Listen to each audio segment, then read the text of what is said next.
आधार पर ये प्राण प्रतिष्ठा का कार्यक्रम और ये कथा हर जगह होती है, हर पंडित हर आचार्य करता है।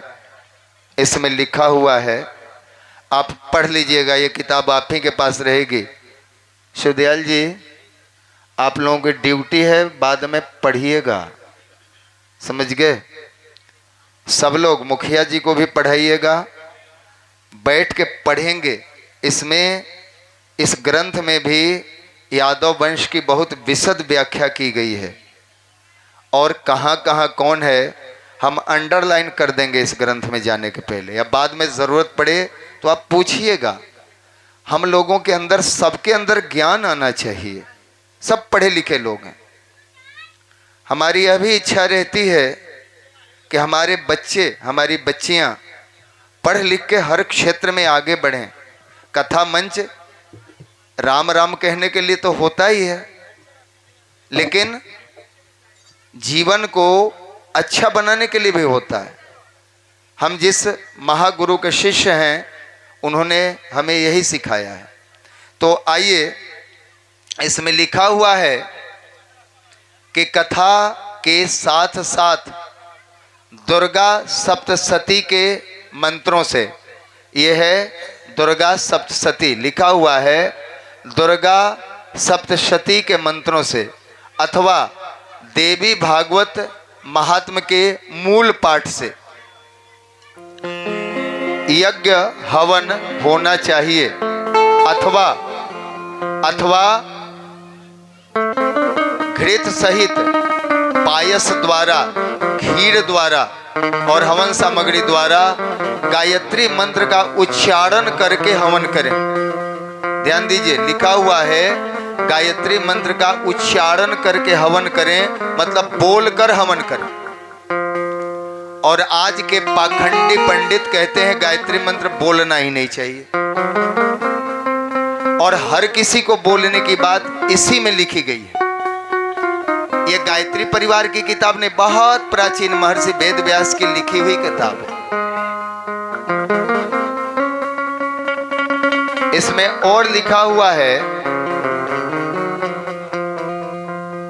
नदियों में गंगा श्रेष्ठ है, देवताओं में भगवान शिव, काव्यों में वाल्मीकि रामायण, तेजस्वियों में भगवान सूर्य श्रेष्ठ हैं, आनंद देने में चंद्रमा, धनों में सुयश, क्षमाशीलों में पृथ्वी, गंभीरता में समुद्र और मंत्रों में गायत्री श्रेष्ठ है। आगे लिखा हुआ है, गायत्री से बढ़कर न कोई धर्म है, न तप है, न कोई देवता है और न कोई ही मंत्र है। इसलिए आप लोगों के पास अगर किसी भी प्रकार का प्रश्न आता है तो ये ग्रंथ हमने इसीलिए मंगवाए हैं। ग्रंथ हमने और भी ये लिखे थे, लेकिन शायद बजट अलाउ नहीं कर रहा था। बाद में हम आप लोगों को कहेंगे कि सारे धर्म ग्रंथ को आप लोग स्वयं पढ़िए। जब इंजीनियरिंग पढ़ सकते हैं, यहाँ बहुत सारे बच्चे, बहुत सारे आज के लोग बहुत अच्छे पढ़े लिखे हैं। जब हम आईएएस ऑफिसर की पढ़ाई पढ़ सकते हैं तो इन ग्रंथों को तो पढ़ ही सकते हैं, पंचांग तो पढ़ ही सकते हैं। हमें क्या जरूरत है हमको दिन दिखाने के लिए किसी के पास जाना कि गलत दिन दिखाते? यह यज्ञ में यही हुआ था ना, इस यज्ञ में यही हुआ था ना।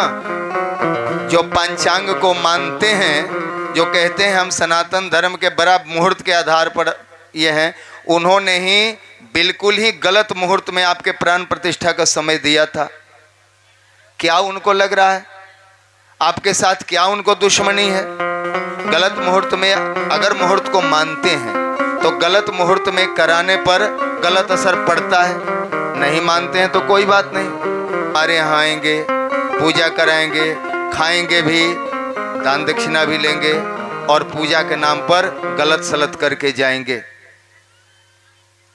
भगवान की कृपा है, सरपंच साहब, इंद्रदेव बाबू, हमारे छोटे भाई हैं विनय जी, शिवदयाल जी, इन लोगों के मन में आया अचानक, ईश्वर की कृपा हुई और यह कार्यक्रम हो रहा है।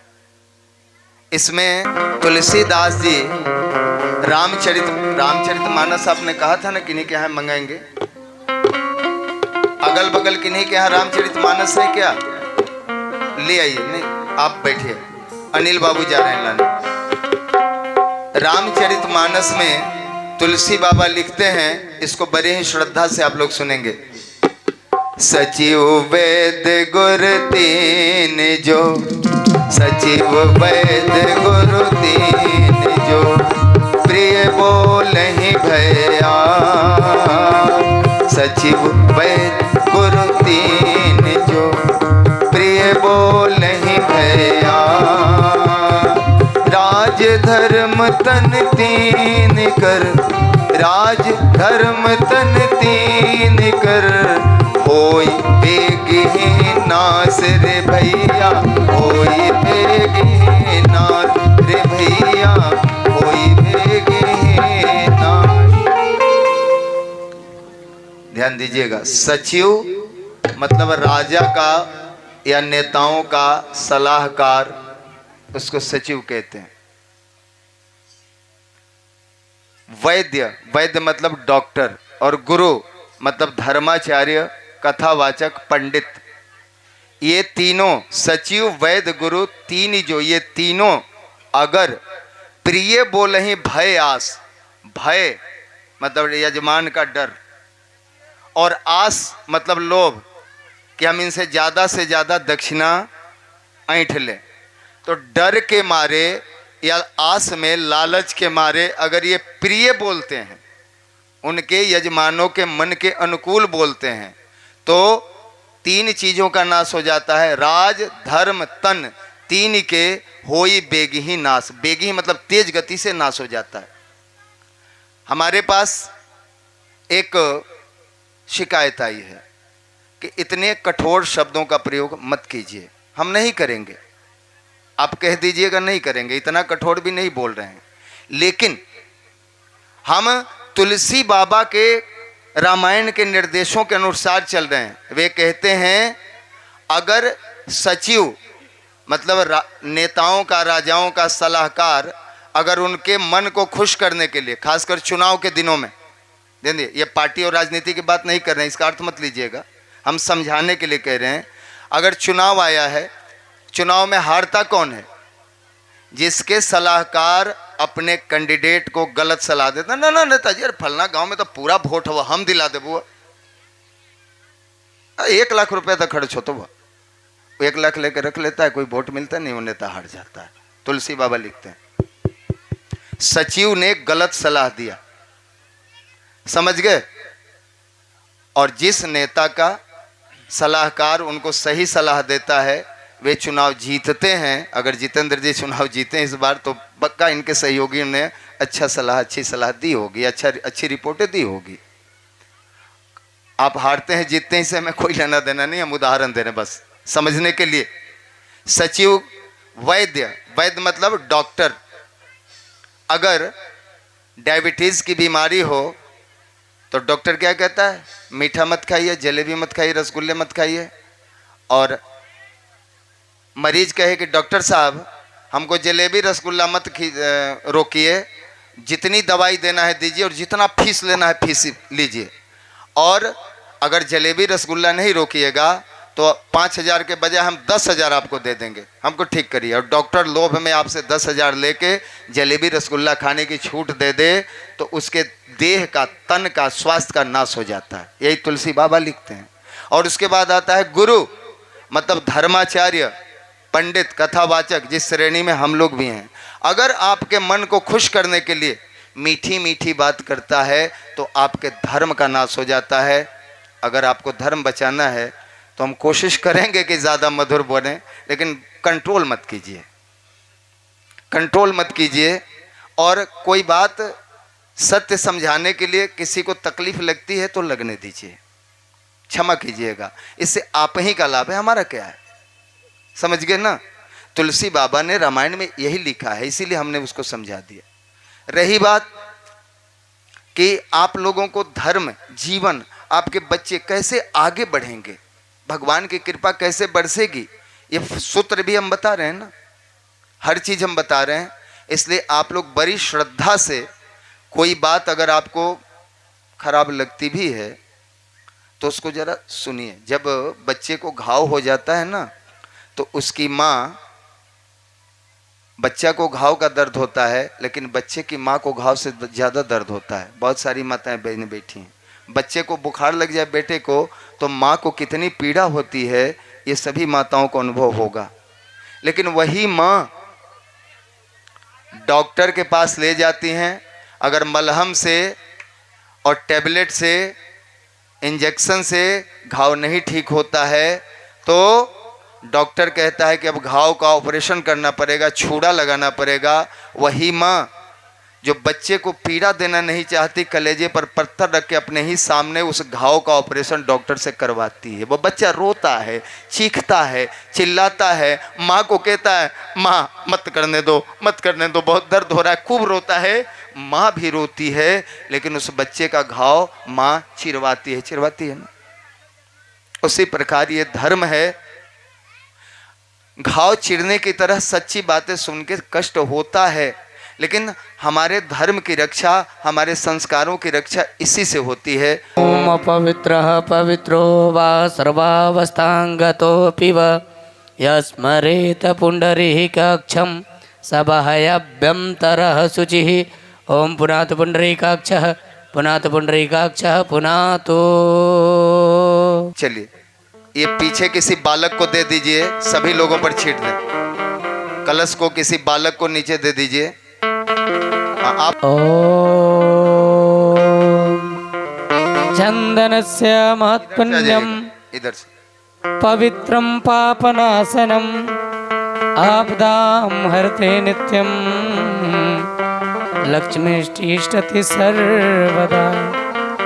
ओम गंधद्वारां दुरार्धदर्शां निष्टपुष्टां करीं श्रीं ईश्वरीं सर्वभूतानां पाम्यो परमेश्वरं। हरि ओम।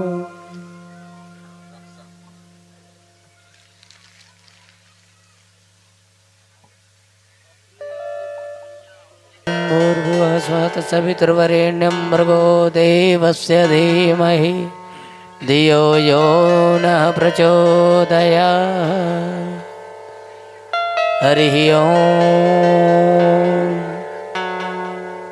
स्वस्ति न इंद्रो वृद्धस्रवा स्वस्ति नस्ताः रक्षो वरिष्ठनेमि स्वस्ति नो बृहस्पतिर्दधातु। ओम त्वमादिदेव पुरुषः पुराण त्वमस्य विश्वस्य परं निधानम् एतासि वेद्यं च परं च धामं त्वया ततः विश्वमनन्तरूपं त्वया ततः विश्वमनन्तरूपम्।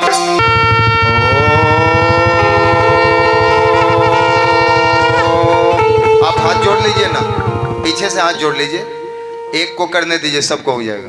ओम कर्पूर गौरम करुणावतारम संसार सारम भुजगधारम सदा वसंतम हृदयारविंदे भावं भवानी सहितं नमामि। त्वमेव माता च पिता त्वमेव त्वमेव बन्धु च सखा त्वमेव त्वमेव विद्या द्रविडं त्वमेव त्वमेव सर्वदेव देव यं ब्रह्म वेदा सविदो वदन्तिं परं प्रधानं पुरुषं तथाग्ने विश्वोगते का प्रणमे शरणा तस्मै नमो विनाशनाय। इसलिए कोई हल्ला नहीं करेंगे, सब यहाँ अच्छे लोग हैं, बहुत अधिक पढ़े लिखे लोग हैं। हमारे जितने अभी जो किसी न किसी रूप में पढ़ाई करते हैं, वे बच्चे बच्चियाँ कौन कौन है, ज़रा हाथ उठाएं। जो अभी विद्यार्थी जीवन जी रहे हैं, चाहे बहुत ही नर्सरी कक्षा में हो या फिर बहुत आगे बड़ी पढ़ाइयाँ कर रहे हों। इतने ही लोग हैं, विद्यार्थियों की संख्या इतनी कम क्यों है? हमारा कार्यक्रम ही केवल 15 से 35 साल वालों के लिए है, समझ गए? बाकी में हमको मन नहीं लगता, बाकी हमको बेकार लगते हैं। इनके जीवन में भविष्य है। बूढ़ों के पास क्या बचा हुआ है? 60-65 साल वालों को एक ही काम बचा हुआ है, पता है ना क्या बचा हुआ है? राम नाम। सबको पता है। तो उन लोगों को प्रवचन सुने ना सुने क्या फर्क पड़ने वाला है? और आज लोगों का मानना है कि कथा बूढ़ों के लिए, बिल्कुल बूढ़ों के नहीं। अरे हम तो मौली नगर आके देखे, जानते हैं क्या? और गांव में तो अलग स्थिति है, यहाँ आए तो बहुत लोग कहते हुए मिले, सरपंच साहब भी, कि यहाँ के लइकन बड़ा बिगड़ल है सब। आ 2 दिन में पता चल कि यहाँ के बुढ़वे बिगड़ल है, लेकिन ठीक है।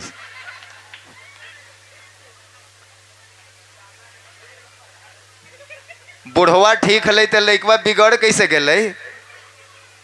बांस के जरिए बांसे फूटा है।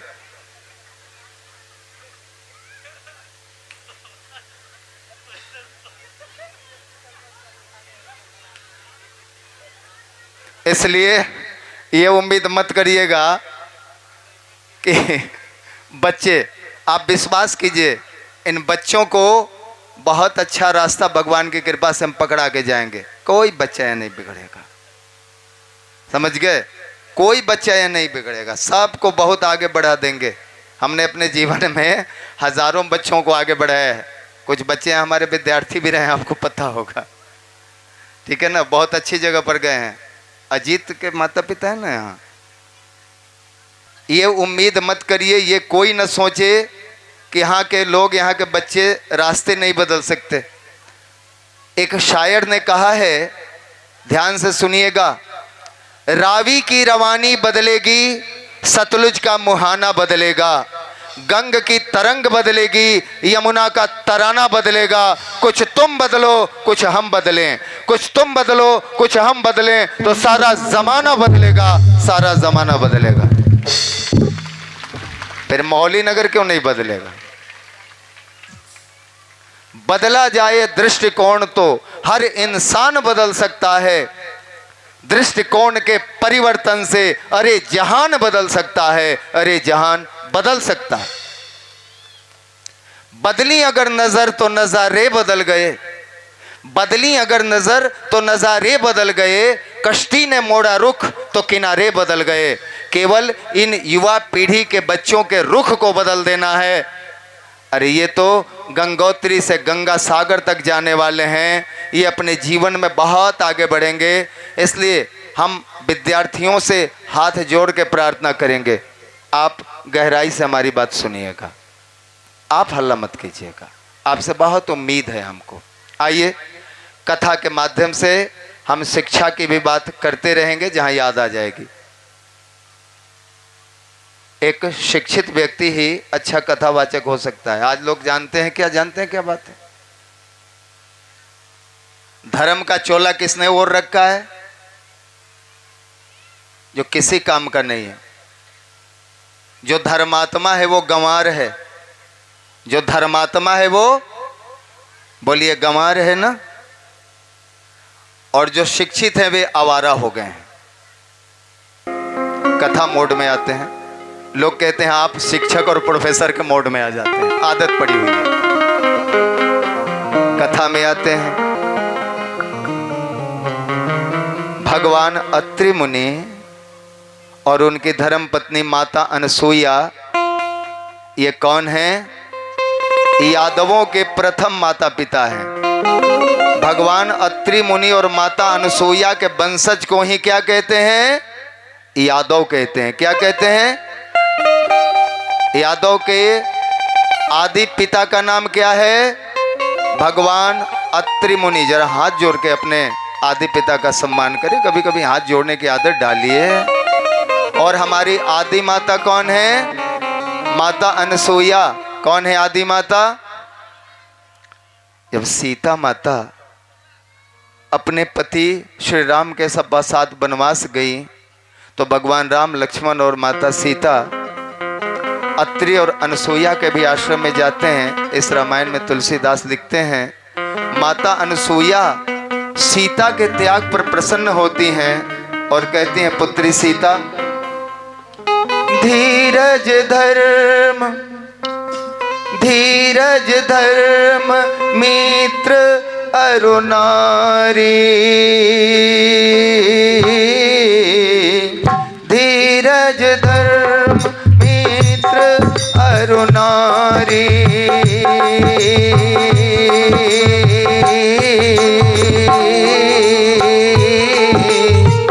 आपद काल परिखे उचारी, राम सिया राम जय जय राम, राम सिया राम जय जय राम। जनक सुता जग जननी जानकी,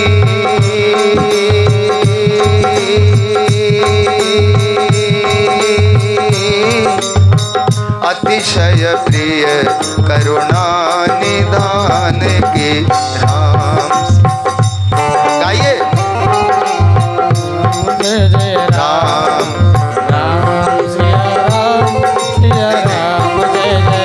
मन से राम सिया राम में सहयोग नहीं करें, इनकी आवाज आनी चाहिए। राम सिया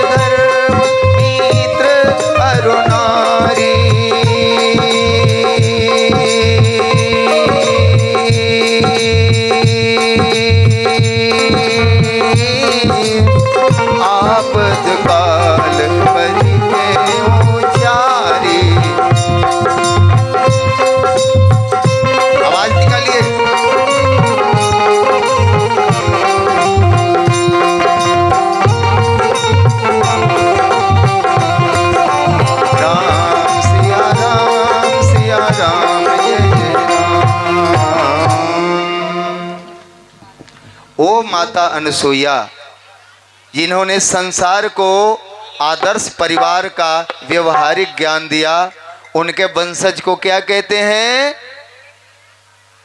यादव। माता अनसुईया के बच्चों को क्या कहते हैं? संसार की सबसे पवित्र नारी कौन हुई? माता अनसुईया। पवित्र नारी कौन हुई? और इसीलिए उनके वंशज यदुवंशी संसार में सबसे पवित्र कहे जाते हैं, सबसे पवित्र कहे जाते हैं। पता था ये आपको? नहीं पता था। अब भगवान अत्रि मुनि और माता अनसुईया के जीवन की आगे की कथा हम कहने जा रहे हैं। इन्हीं के वंश में माता गायत्री ने जन्म लिया, माता दुर्गा ने जन्म लिया, माता वैष्णो देवी ने जन्म लिया, माता विंध्यवासिनी ने जन्म लिया, माता अंबिका भवानी ने जन्म लिया। जितनी देवियां अवतरित हुई हैं ये सब के सब यदुवंश में पैदा हुई हैं। ये यादवों की बेटियां थी, ये भी आपको कोई नहीं बताएगा। धीरे धीरे हम आपको जो कथा हमारे सामने आ जाएगी वो बताएंगे। इस देवी भागवत महापुराण में ये सारी कथाएं लिखी हुई हैं।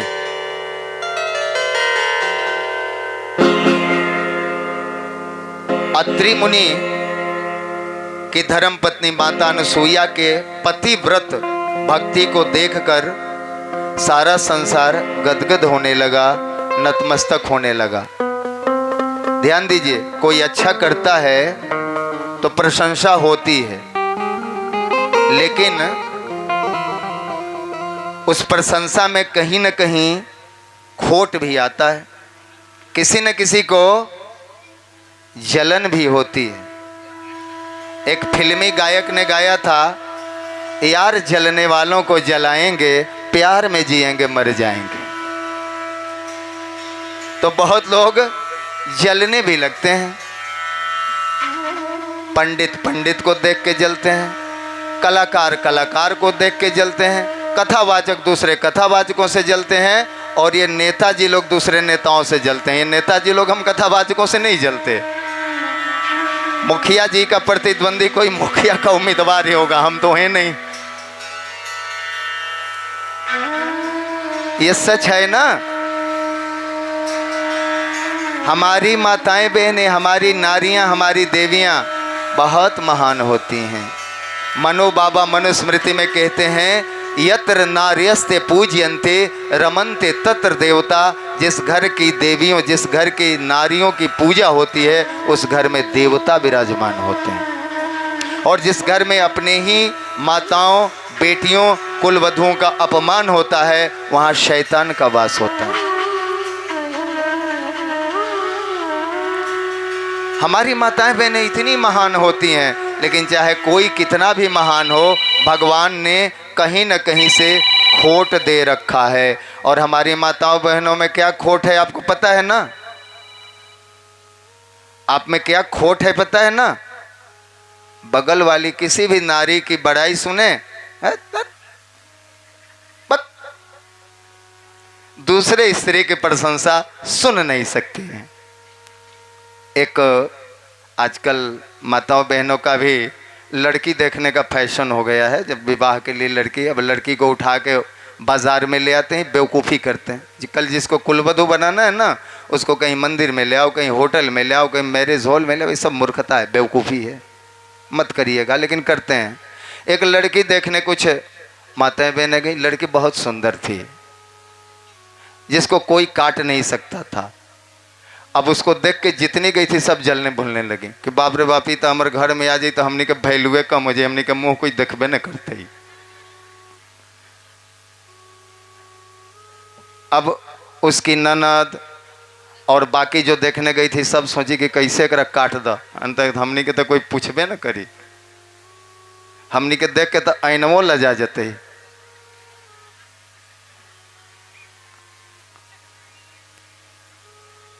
उसमें एक बुढ़िया थी 70 साल की, मोटी मोटी नाक थी ना। लड़की ने निमनवे करता, नाक टेढ़ है। ये भी होता है। और माता अनसुईया के पतिव्रत को देख के इसी प्रकार बहुत सारी स्त्रियां जलने लगी। संसार की स्त्रियों को क्या, देवलोक की स्त्रियां, ब्रह्मा की ब्रह्माणी मतलब सरस्वती, रुद्र की रुद्राणी मतलब गौरी, और नारायण की नारायणी मतलब लक्ष्मी, ये तीनों जलने भूलने लगी। तीनों ने कहा, अगर ऐसे ही अनसुईया के पतिव्रत की चर्चा होती रही तो कल हम लोगों की पूजा कौन करेगा? सब अनसुईया की पूजा करने लगेंगे। उसने अपने पतियों से, ब्रह्मा से, नारायण से और शिव से कहा, आप लोग जाइए और अनसुईया के पतिव्रत के पाखंड को खत्म करिए।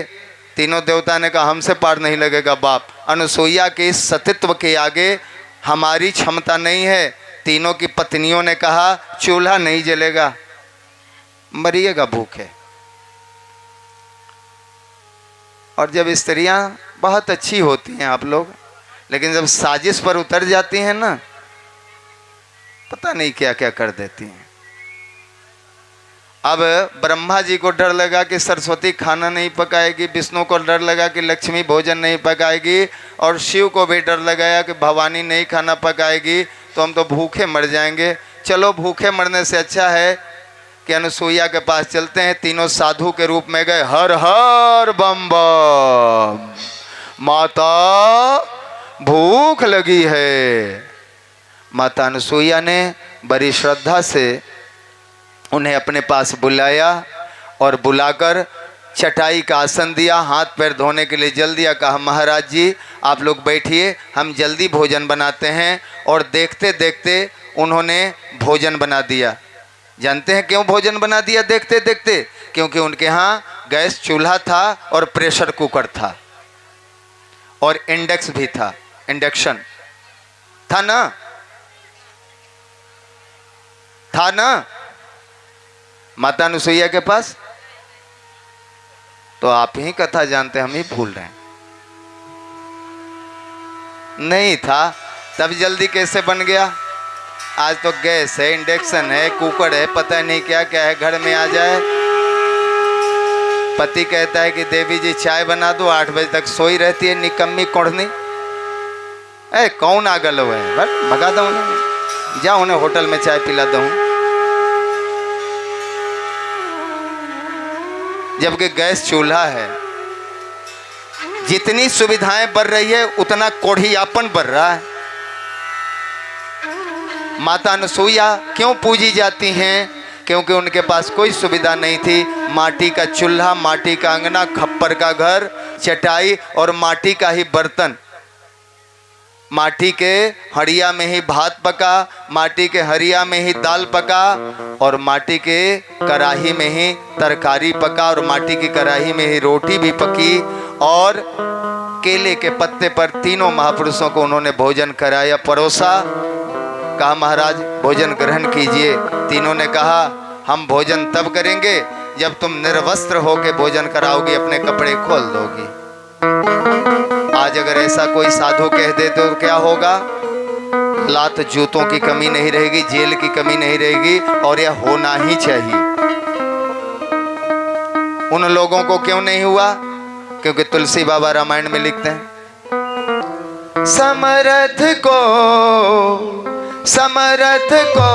नहीं दोष गुसाई, समर्थ को नहीं दोष गुसाई। रवि सुर सरी पावक की नाई, रवि सुर सरी पावक की नाई। समर्थ लोगों को दोष नहीं लगता। अगर किसी को लूक मार दे तो सूर्य पर केस होता है क्या? सूर्य को पुलिस पकड़ के जेल डालती है क्या? गंगा जी में कोई डूब के मर जाए तो गंगा जी पर केस होता है क्या? आग में कोई जल के मर जाए तो अग्नि पर केस होता है क्या? रवि, सूर्य, सुरसरी गंगा, पावक अग्नि, इन लोगों को दोष नहीं लगता। उसी प्रकार किसी भी कर्म को करने में समर्थ लोगों को, बड़े लोगों को, देवी देवताओं को दोष नहीं लगता। और वे तीनों सामान्य साधु नहीं थे, पंडित नहीं थे, परमपिता परमात्मा थे। माता अनसुईया ने समझ लिया कि हमें कोई कपड़ा खोलने के लिए कह रहा है, कोई सामान्य पुरुष हो नहीं सकता, हमारे पास कोई सामान्य व्यक्ति आ नहीं सकता। उन्होंने आंख बंद करके मंत्र पढ़ा, ओम पति देवाय नमः। इन तीनों का असली रूप मेरे सामने आए और आंखों के सामने आ गया। माता अनसुईया ने देखा ये तीनों ब्रह्मा हैं, नारायण हैं और रुद्र हैं। माता अनसुईया ने कहा अब हमें अगला प्रयोग करना पड़ेगा, देखते हैं देवताओं, आप देवता की हम देवी। उन्होंने कहा हे भगवान, मैंने अपने पति की बड़ी सच्ची निष्ठा से सेवा की है, तो ये तीनों साधु, ये तीनों देवता 6 महीना के बालक हो जाएं, और तीनों 6 महीना लड़का हो गए। सब कौन कौन हो गए? ब्रह्मा, नारायण, शिव। और 6 महीना के लड़का खादी के धोती पहना है कि रेशम के? कौची के धोती पहना है? कुछ न पहना है, खुद हो गए सब लंगटे। तीनों देवताओं को माता अनसुईया ने नंगा कर दिया। उन्हें कपड़े खोलने की जरूरत नहीं पड़ी, और तीनों को गोदी में बैठा के दाल भात खिलाने लगी। कैसे खिलाने लगी? बजरंगी लल्ला लल्ला लोरी दूध की कटोरी, लल्ला लल्ला लोरी दूध की कटोरी, दूध में बतासा मुन्ना करे तमाशा, दूध में बतासा मुन्ना करे तमाशा। हाँ, खिलाने लगी। और कई वर्षों तक वे तीनों देवता उनके गोद में नंगे धरंगे पड़े रह गए। ध्यान रखिए, जो एक सती को नंगा करने चला था वो तीनों देवता खुद ही नंगे हो गए। संसार में हाहाकार मच गया, सृष्टि चलेगी कैसे? सारे देवी देवता आए माता अनसुईया के पास। सरस्वती, लक्ष्मी और भवानी भी आई, हाथ जोड़ के कहने लगी, देवी अनसुईया, इन देवताओं को, हमारे पतियों को मुक्त कर दो। देवी अनसुईया ने कहा नहीं, तुम लोगों ने हमारी परीक्षा लेने के लिए जिद की थी, इसलिए तुम्हें अपने पतियों का कष्ट झेलना ही पड़ेगा। नारद जी आ गए, सूर्य चंद्र देवराज इंद्र सब लोग आ गए। सब ने हाथ जोड़ के कहा, देवी अनसुईया इन्हें मुक्त कर दो। देवी अनसुईया ने कहा, देवताओं की बात को ज़्यादा देर नहीं काटना चाहिए। उन्होंने तीनों को मुक्त कर दिया। तीनों असली रूप में आ गए। तीनों देवताओं ने कहा, देवी अनसुईया हम तुम्हारी भक्ति से प्रसन्न हैं, वरदान मांगो। देवी अनसुईया कहती है, तुम हमें क्या वरदान दोगे? तुम्हारी हस्ती क्या है वरदान देने की? तुम तो हमारी गोद के बालक बने रहे। तीनों देवताओं ने कहा, देवी हम तुम्हारी परीक्षा लेने नहीं आए थे, हम तो सरस्वती लक्ष्मी और भवानी के भ्रम को तोड़ने आए थे। देवी हम चाहते तो नंगे नहीं होते, बच्चे नहीं बनते। हमने तो तुम्हारी भक्ति देखकर अपने को बच्चा बना लिया।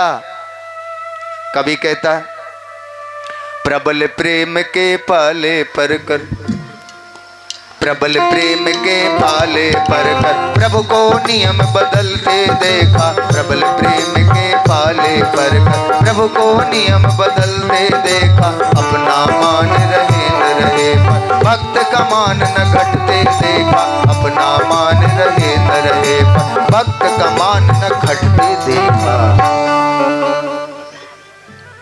देवी अनसुईया को समझ में आ गया, आखिर भगवान भगवान होते हैं।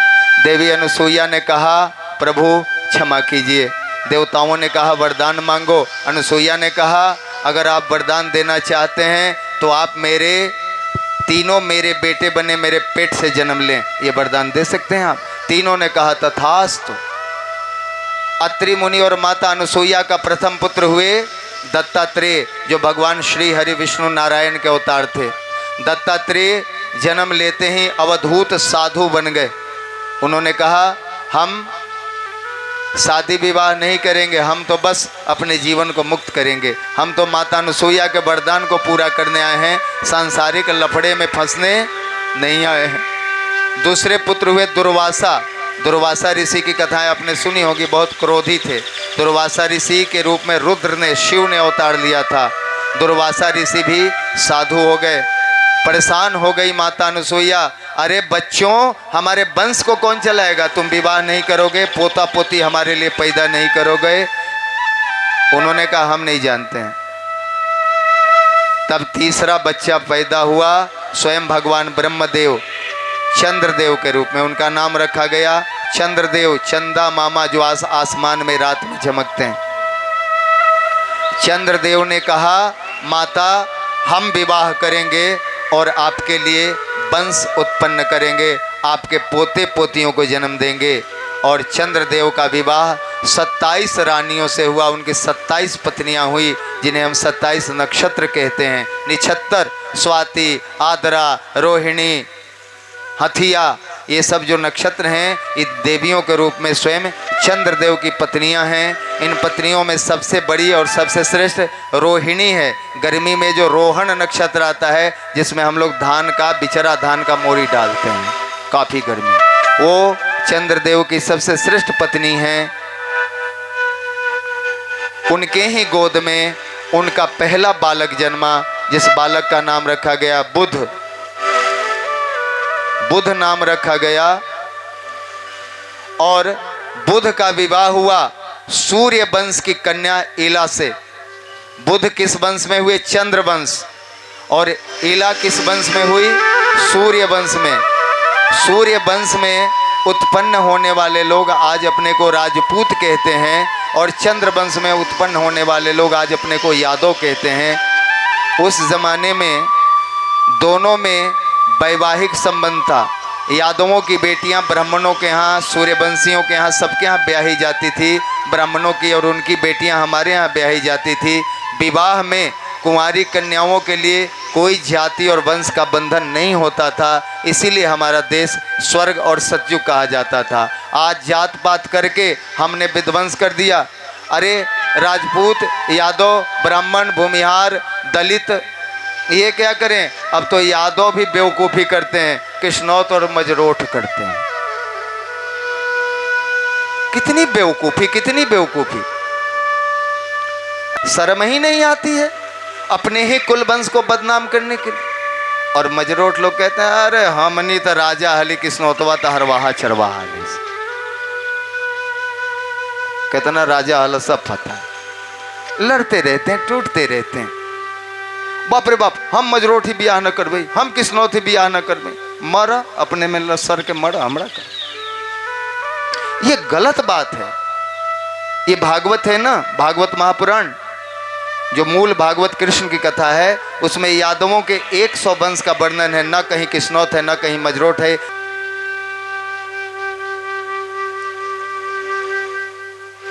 कथा को आगे बढ़ाते हैं।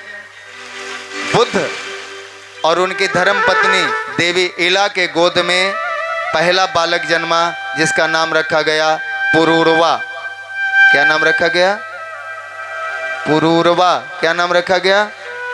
याद रहेगा ना। अत्रि मुनि की पत्नी का नाम क्या है? अनसुईया। क्या नाम है? याद रखिएगा, कल पूछेंगे आप लोगों से, तो पूछेंगे ही पूछेंगे। हाँ, जो भुलाइएगा उनको फाइन लगेगा। माता अनसुईया के बेटों 3 बेटे हुए। क्या क्या नाम रखा गया? दत्तात्रेय, दुर्वासा और चंद्रदेव। दत्तात्रेय और दुर्वासा साधु हो गए। चंद्रदेव ने विवाह किया। उनकी प्रथम पत्नी का नाम रोहिणी। देखते हैं कौन कौन याद रख पाते हैं।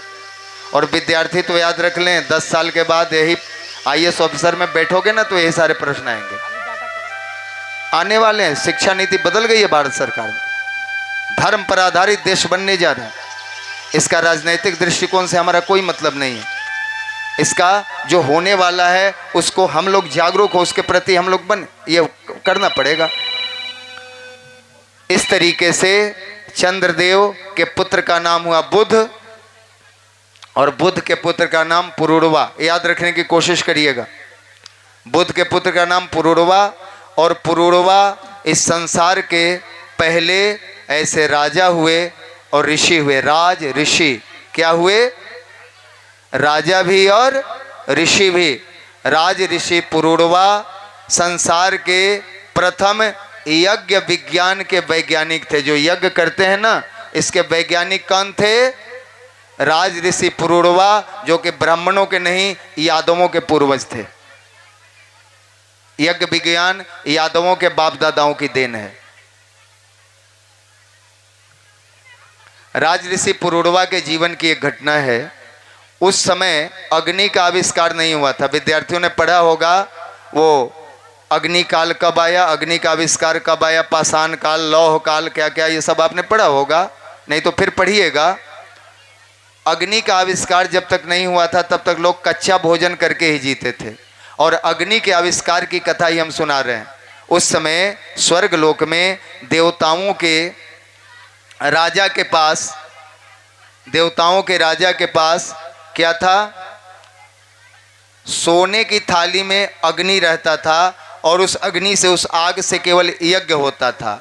और संसार में एक बार में एक ही यज्ञ होता था, उसको स्वर्ग से लाया जाता था सोने की थाली में अग्नि, आग, और उसी में यज्ञ किया जाता था। नंबर लगाना पड़ता था और स्वर्ग में जाके लोग नंबर लगाते थे और कई कई साल बाद नंबर मिलता था। राज ऋषि पुरूरवा का नंबर आया, उन्होंने लगाया हुआ था। वे स्वर्ग गए और सोने की थाली में स्वर्ग से लौट रहे थे हिमालय पर्वत के रास्ते। ध्यान से सुनिएगा कथा को, बड़ी गंभीर कथा। राज ऋषि पुरूरवा लौट रहे थे स्वर्ग के रास्ते और क्या हुआ? रास्ते में प्यास लग गई हिमालय पहाड़ पर। उन्होंने देखा बगल में एक झरना बह रहा है जहाँ शुद्ध जल है, पानी बह रहा है, उसको पी लें। लेकिन पूजा पाठ का सामान है तो थाली लिए हुए पानी पिएंगे तो थाली जूठा हो जाएगा। आज भी पूजा पाठ का सामान लाने जाते हैं तो उस समय हम उसको सुरक्षित रखते हैं बाजार में, तब कहीं पानी उनी पीते हैं।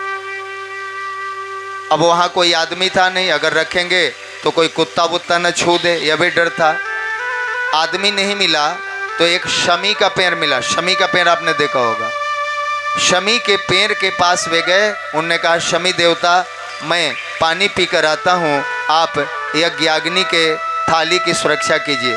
वे पेड़ पौधों से बात करना जानते थे। राज ऋषि पुरूरवा बहुत ज्ञानी थे, पेड़ पौधों से भी बात करते थे। शमी ने कहा महाराज आप जाइए पानी पी के आइए, यहाँ रख दीजिए मेरे जड़ के पास। शमी के जड़ के पास उन्होंने रख दिया, पानी पीने गए। पानी पी के जैसे आए उन्होंने देखा कि सोना की थाली और आग दोनों गायब है, वो है ही नहीं। हाथ जोड़ के उन्होंने पूछा पुरूरवा ने शमी के पेड़ से, हे शमी देवता बताइए कहाँ गया। शमी चुप हो गया। राज ऋषि पुरूरवा परेशान हो गए। उन्होंने शमी से बार बार पूछा। जब शमी ने नहीं बताया तो उनके पास योग दृष्टि थे, आंख बंद करके उन्होंने योग बल का प्रयोग किया और देखा कि शमी यज्ञाग्नि की थाली को खा गया है। शमी के पेट में मतलब तना में, शमी का पेट मतलब तना, जड़ के ऊपर वाला तना में बीच में वो थाली ज्यों का त्यों का पड़ा था और थाली में आग भी जल रहा था। अब निकालें कैसे? एक ही उपाय है ना, टंगारी उठाई और पेड़ को काट दीजिए, बहुत आसान है, निकल जाता। लेकिन राज ऋषि पुरूरवा थे जो बिना ज़रूरत के पेड़ों के एक पत्ता भी नहीं तोड़ते थे। उन्होंने बार बार कहा, जब शमी ने नहीं दिया तो उन्होंने योग बल से सोने की थाली को खींचने की कोशिश की, मंत्र पढ़ना शुरू किया और सोने की थाली को खींचना शुरू किया। खींचते खींचते वह यज्ञ का आग और सोना के थाली एक पेड़ में बदल गया और शमी के जड़ से, तना से एक नया पेड़ जन्मा। उस पेड़ को आप लोगों ने देखा है क्या? किसने किसने देखा है? जरा हाथ उठाए जो शमी के जड़ से जन्मा है। किसी ने नहीं देखा? सबने देखा है। बताएं उस पेड़ का नाम क्या है? हाथ जोड़ लीजिए तो बताते हैं। बोलिए पीपल भगवान की। उस पेड़ का नाम है पीपल। शमी के जड़ से पीपल जन्मा। पीपल को जन्म देने वाले उसके जनक कौन है? राज ऋषि पुरूरवा, जो कि यादवों के पूर्वज हैं। अब राज ऋषि पुरूरवा के पास समस्या आई कि थाली और आग दोनों गायब हो गया। संसार के लोग यज्ञ कैसे करेंगे, हम यज्ञ कैसे करेंगे? और हम यज्ञ करें न करें, या तो स्वर्ग की धरोहर है, हम स्वर्ग के राजा को लौटाएंगे कैसे भाई? उन्होंने कहा सोना से और आग से ही ये पेड़ बना है। पीपल किस चीज से बना है? सोना से और आग से। ध्यान से सुनिएगा, सोना और आग से वो पेड़ बना है। निश्चित ही इसकी लकड़ियों में सोना भी होगा और आग भी होगा। पीपल की दो सूखी हुई लकड़ियां उन्होंने तोड़ी और रगड़ना शुरू किया, और रगड़ने से चिंगारी उठी और दोनों लकड़ियां जल गई।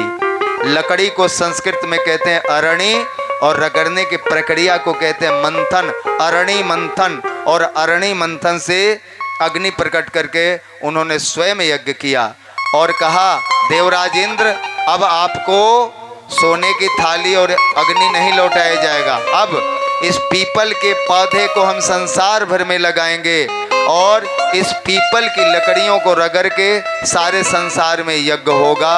और यज्ञ ही नहीं, अब हम कच्चा भोजन नहीं करेंगे, अब तो आग हमको खाना पकाने के लिए भी मिल गया। अब जैसे सूर्यास्त होता है वैसे हम अंधेरे में रहते हैं, अब तो हम रोशनी भी जलाएंगे। आग का आविष्कार किसने किया? पुराणों के अनुसार राज ऋषि पुरूरवा, जो यादवों के पूर्वज थे। और उन्होंने कह दिया पीपल की लकड़ियों को रगड़कर सभी लोग जहां मर्जी वहां एक साथ यज्ञ कर सकेंगे। और आज एक तिथि में सारे संसार में यज्ञ हो सकता है, होता है ना? वह किसकी देन है? यादवों के बाप दादाओं की देन है, याद रखिएगा। इसीलिए इस गर्व से हम यज्ञ कराते हैं, लेकिन समस्याएं हमारे साथ भी आती हैं। इस यज्ञ के पीछे भी बाधाएं हैं, ये सब आती रहती है, इसकी चिंता नहीं करना। आगे कथा हम बढ़ाएं कि राज ऋषि पुरूरवा के कई पुत्र हुए, जिसमें बड़े पुत्र का नाम हुआ आयु। आयु के पुत्र हुए नहुष, और नहुष के पुत्र हुए ययाति। नहुष के कौन पुत्र हुए? ययाति। और ययाति के पुत्र कौन हुए, ये कथा थोड़ी देर बाद में कहेंगे। आइए एक प्रसंग से जोड़ते हैं। ये सब गौ भक्त थे। गौ माता की सेवा करने वाले लोग थे। ये लोग पहले गाय को खिलाते थे, पहली रोटी गाय को खिलाते थे, फिर अपना खाते थे। पहली रोटी गाय को कौन कौन खिलाते हैं? हाथ उठाएंगे क्या ईमानदारी से? पहली रोटी जो खिलाते हैं वही हाथ उठाएंगे, इधर भी देख लें। बाकी लोग खाते हैं, खुद ही खा जाते हैं। अंतिम रोटी कुत्ता के लिए होती है। अंतिम रोटी कुत्ता को कौन खिलाते हैं? नहीं। आज जानते हैं क्या हो गया? पति को जल्दी जल्दी वोट मांगने जाना होता है, ऑफिस में जाना होता है, इसलिए पहली रोटी खा लेता है। इसलिए पति गाय की तरह सीधा हो गया। और जिसके हिस्से का भोजन करिएगा वह स्वभाव आप में आएगा ही आएगा। पति को पहला रोटी मत खिलाइए, नहीं तो गाय होते होते कल बिलाई हो जाएगा।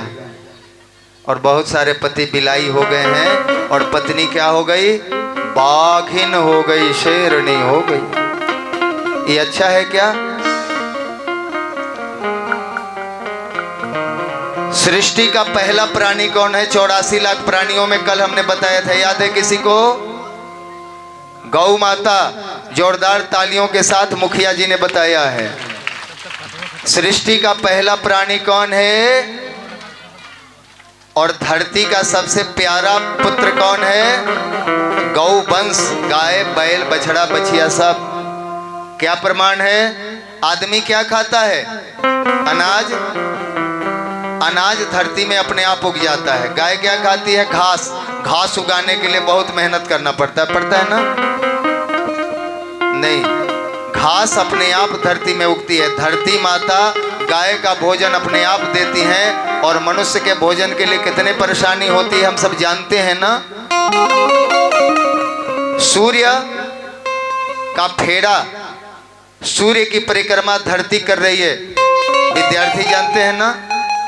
लेकिन ये धरती गाय के सींग पर है और हम सब धरती पर सवार हैं, इसलिए हम सब भी गाय के सींग पर हैं। गीत को ध्यान से सुनेंगे और गीत के एक एक अर्थ को समझेंगे। सृष्टि के पहले प्राणी का यह संसार डेरा है। ये जगत और कुछ भी नहीं, गौ माँ का बसेरा है। सृष्टि के पहले प्राणी का यह संसार तेरा है। ये जगत और कुछ भी नहीं, गौ माँ का बसेरा है। सृष्टि के पहले प्राणी का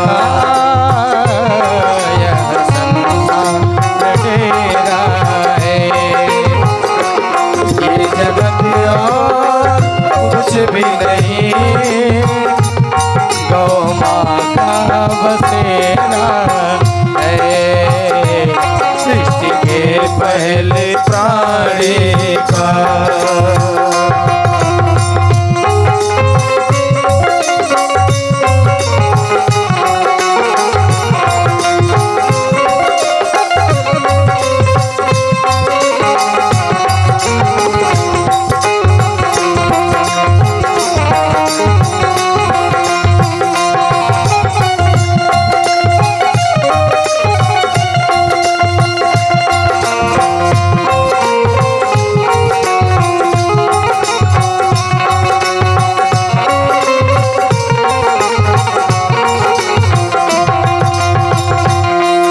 धरा तो स्वतः सजे, गौ घास उगाती है।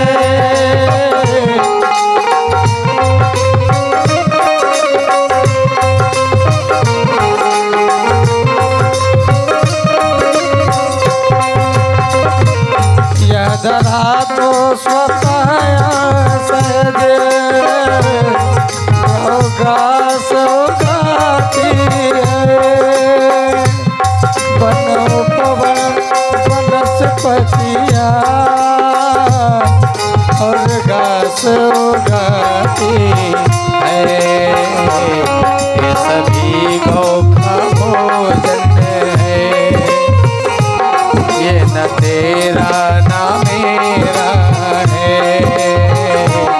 ये सभी गौ का भोजन है। ये न तेरा न मेरा है। ये जगत और कुछ भी नहीं, गौ माँ का बसेरा है। सृष्टि के पहले प्राणी का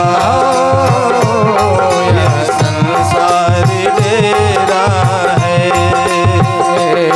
ये जगत और कुछ भी नहीं, गौ माँ का बसेरा है। सृष्टि के पहले प्राणी का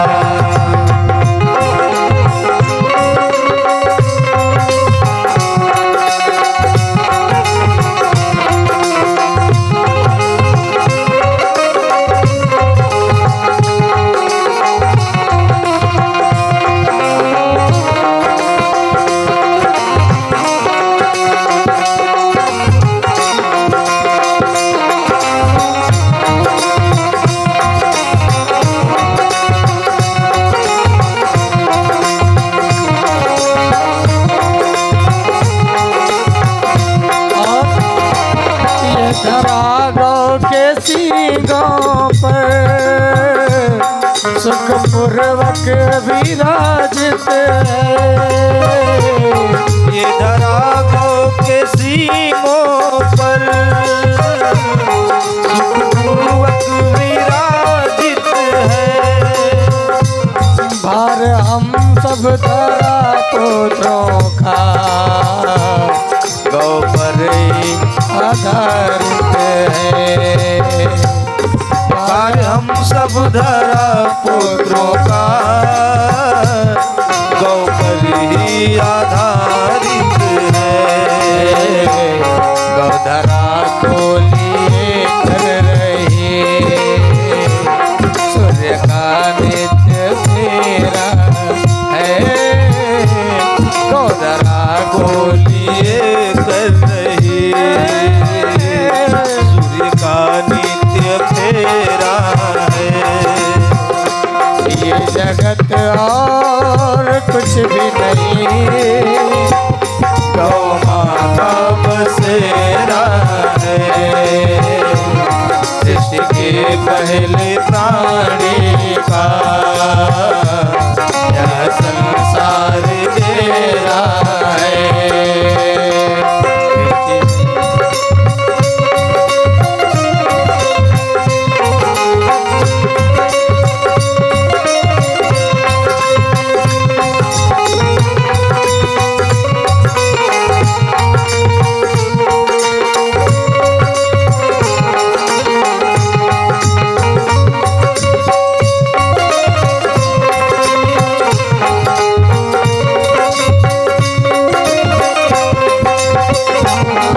प्रथम जीव का सृष्टि का जो कि संसार की दान है। प्रथम जीव का सृष्टि का जो कि संसार की जान है। अन्न प्राणी सभी है किंतु गौ धरती का प्राण है।